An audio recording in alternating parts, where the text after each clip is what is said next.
दोस्तों एक बार फिर से स्वागत है आप सभी का आपके अपने favourite English learning channel scholar English पर। मेरा नाम है दीपिका कुमावत और मैं इस चैनल पर वेरियस कॉम्पिटिटिव एग्जाम्स के लिए इंग्लिश सब्जेक्ट टीच करती हूँ। तो दोस्तों आज की इस वीडियो में हम एक शानदार पोयम डिस्कस करने वाले हैं जिसका नाम है गैदर ये रोज birds while ye may by Robert Herrick.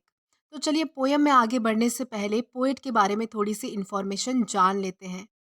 तो दोस्तों रॉबर्ट हैरिक का जन्म 24 अगस्त 1591 लंदन यूनाइटेड किंगडम में हुआ था। वो 17th सेंचुरी के इंग्लिश पोएट एंड चर्च में फादर थे।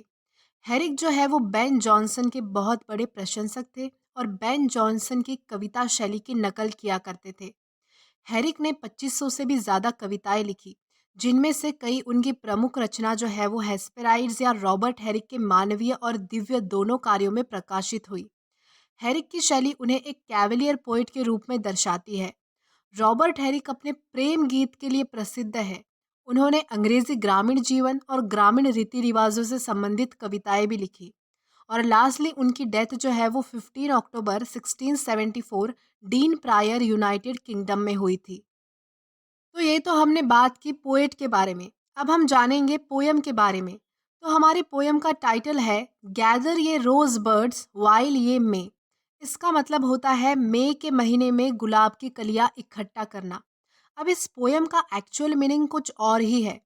ये पोयम जो है वो रीडर्स को वर्तमान में रहने के लिए प्रेरित करती है और अपने वर्तमान को जीने का आग्रह करती है। तो इस पोयम में गुलाब की कलियां इकट्ठा करना और हमारे जीवन को वर्तमान में मज़े से जीना, इन दोनों चीज़ों को कंपेयर और कनेक्ट किया गया है। पोएट इस पोयम में कहते हैं कि आप आज के समय को मज़े से और अच्छे से जियो क्योंकि ये समय फिर से नहीं आएगा। ये सब बातें पोएट जो है वो युवा या पीढ़ी से यानी कि यूथ से कर रहे हैं। और आप अपनी युवावस्था को खुलकर जियो क्योंकि जब आप बुढ़ापे की ओर जाओगे तब ये सारी चीज़ें इंजॉय नहीं कर पाओगे।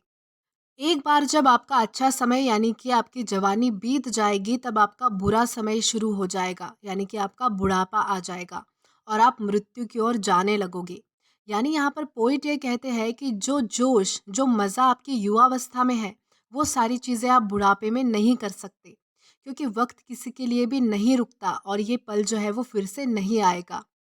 तो चलिए इसी बात को जो है हम वो लाइन टू लाइन एक्सप्लेनेशन में समझते हैं और इस पोयम को जो है वो समझने की हम अच्छे से कोशिश करेंगे और देखते हैं कि हमारे सबसे पहले स्टांजा में क्या कहा गया है। तो हमारा सबसे पहला स्टांजा है गैदर ये रोज birds while ye may old time is still a flying and this same flower that smiles today tomorrow will be dying. तो इस स्टैंजा की सबसे पहली दो लाइंस को हम समझेंगे जो कि है गैदर ये रोज birds while ye may old time is still a flying. तो यहाँ इन दो लाइंस में पोएट ये कहते हैं कि जैसे ही मई का महीना आता है तब हमें गुलाब की कलियां इकट्ठा करनी चाहिए क्योंकि समय जो है वो बिना रुके बह रहा है। उसी तरह जब आप युवावस्था में होते हो तब आपको आपके जीवन को मज़े से जीना चाहिए और टाइम को यूटिलाइज करना चाहिए क्योंकि समय किसी के लिए नहीं रुकता। तो यहाँ पर आप देख सकते हैं कि मई के महीने में हमें गुलाब की कलियां इकट्ठा करनी चाहिए। इसे हमारी युवावस्था से जोड़ा गया है क्योंकि यहाँ बताया गया है कि गुलाब की कलियाँ जिस तरह मई के महीने में खिल पाती है उस तरह बाकी समय में नहीं खिल पाती। वो एक स्पेसिफिक टाइम होता है। उसी तरह हमारी युवावस्था का भी एक स्पेसिफिक टाइम होता है। ये जो समय है वो हमेशा हमारे साथ नहीं रहने वाला क्योंकि टाइम जो है वो चलता ही जा रहा है। जो चीज़ आप अपने युवावस्था में कर सकते हो वो ज़रूरी नहीं कि आप अपने बुढ़ापे में भी कर पाओ। इसीलिए इस स्पेसिफिक टाइम को मज़े से जियो और यूटिलाइज करो अपने अच्छे कामों के लिए। देन इस स्टैंजा की हमारी अगली दो लाइंस है and this same flower that smiles today tomorrow will be dying. तो इन दो लाइंस में ये बताया गया है कि ये जो फ्लावर है जो आज इतना मुस्कुरा रहा है इतना खिलखिला रहा है वो कल मर जाएगा यानी कि मुरझा जाएगा। वैसे ही आप जैसे आप अभी अपनी युवावस्था में खिलखिला रहे हो आप जो इतना खुश हो वो सब कल को नहीं रहेगा क्योंकि आज आप युवावस्था में हो कल आप बूढ़े हो जाओगे यानी कि मुरझा जाओगे। जैसा कि आप देख सकते हो कि आज आप एकदम जवान हो आप में हर काम करने का एक नया ही जोश है आप में आप कैपेबल हो इस स्टेज में। लेकिन आप एक समय के बाद ये सारी चीज़ें नहीं कर सकते, आप पर लिमिटेशंस आ जाती है। तो बस यही समझाया गया है कि आज आप जवान हो तो कुछ भी कर सकते हो, कल को आप जो है वो मुरझा जाओगे, यानी कि बुढ़ापा आ जाएगा, आप बूढ़े हो जाओगे, तब आप कुछ भी नहीं कर सकते। देन हमारा अगला स्टैन्ज़ा है, the glorious lamp of heaven the sun, the higher he is getting, the sooner will his rays be run and nearer he is to setting.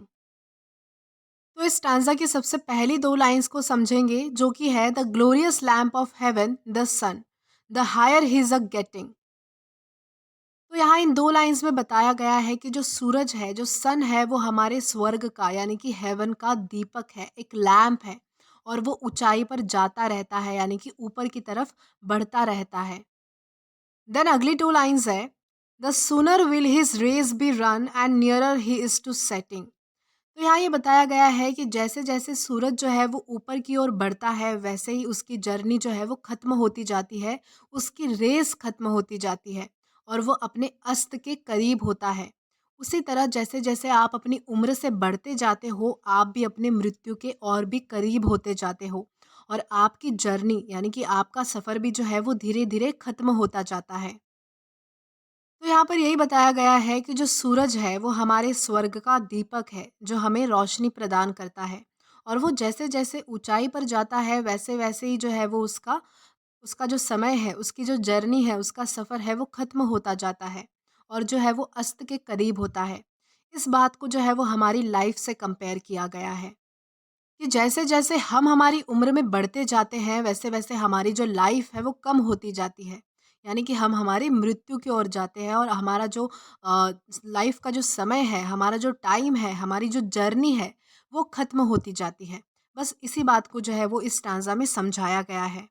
Then इसी के साथ हम आगे जाएँगे हमारे थर्ड स्टांज़ा की ओर।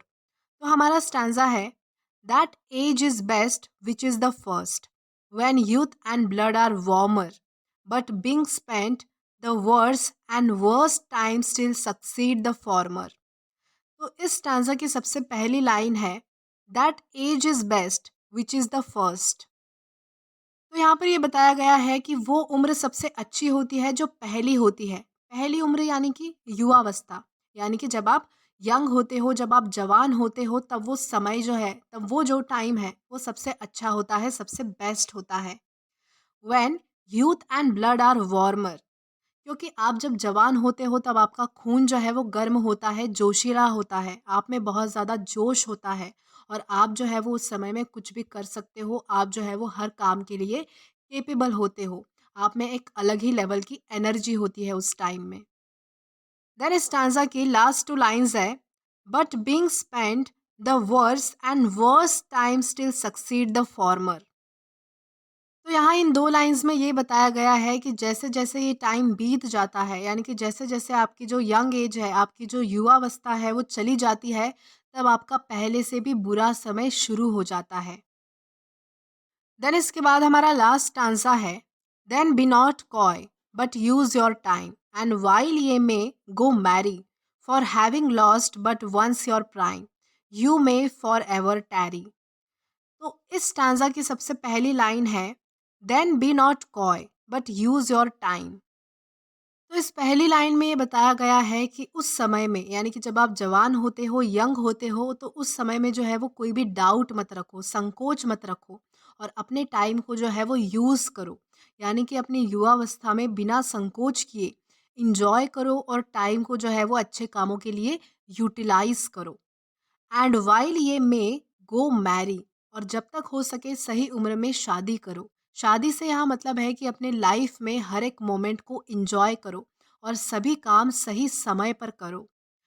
For having lost but once your prime, क्योंकि एक बार जब आप अपनी युवावस्था को खो दोगे, यानी कि आपकी जवानी खोने के बाद, यू मे फॉर एवर टैरी, यानी कि आप हमेशा के लिए रुक जाओगे, आप आगे नहीं बढ़ पाओगे क्योंकि आपका जो है वो बुढ़ापा आ जाएगा, आपकी जवानी चली जाएगी, तो आप हमेशा के लिए जो है वो एक ही जगह पर ठहर जाओगे, हर चीज़ से जो है वो दूर हो जाओगे। बस यही यहाँ पर समझाया गया है। तो दोस्तों आज के लिए बस इतना ही। आई होप आपको ये वीडियो ज़रूर पसंद आया हो, और अगर आपको ये वीडियो पसंद आया हो तो do like this video, subscribe the channel and share as much as you can.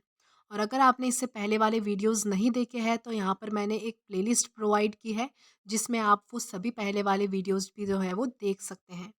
Till then keep learning. Thank you.